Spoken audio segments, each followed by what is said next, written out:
টি-20 বিশ্বকাপে বাংলাদেশ দল ভালো করলো নাকি খারাপ, প্রত্যাশার মাপকাঠি থেকে এক একজন এক এক রকম বিবেচনা করতেই পারেন।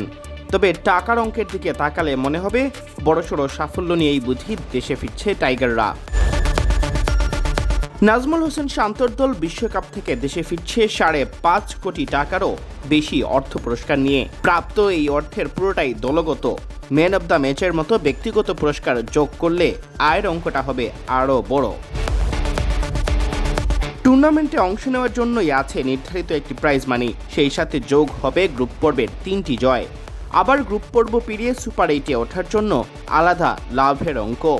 যদিও সুপার 8-এ কোনো ম্যাচ জিততে না পারা বাংলাদেশের আক্ষেপের কমতি নেই। কোনো মতে সেমিফাইনালে উঠে গেলেই প্রাইজ মানি চেয়ে হয়ে যেত দ্বিগুণ, যা এবার পাচ্ছে আফগানিস্তান।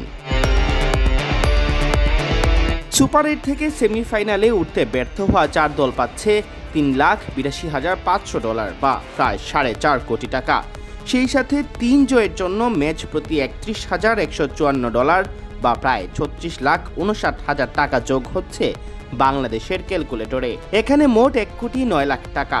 সব মিলিয়ে এবারের বিশ্বকাপ থেকে বাংলাদেশের মোট আয় প্রায় 5,59,00,000 টাকা। এবারের টি-20 বিশ্বকাপে মোট প্রাইজ মানির পরিমাণ $11.25 মিলিয়ন বা বাংলাদেশি মুদ্রায় 132 কোটি টাকারও বেশি, যেখানে চ্যাম্পিয়ন দল পাবে কমপক্ষে $2.45 মিলিয়ন বা প্রায় 28 কোটি 75 লাখ টাকা। রানার আপ দল পাবে $1.28 মিলিয়ন বা প্রায় 15 কোটি টাকা।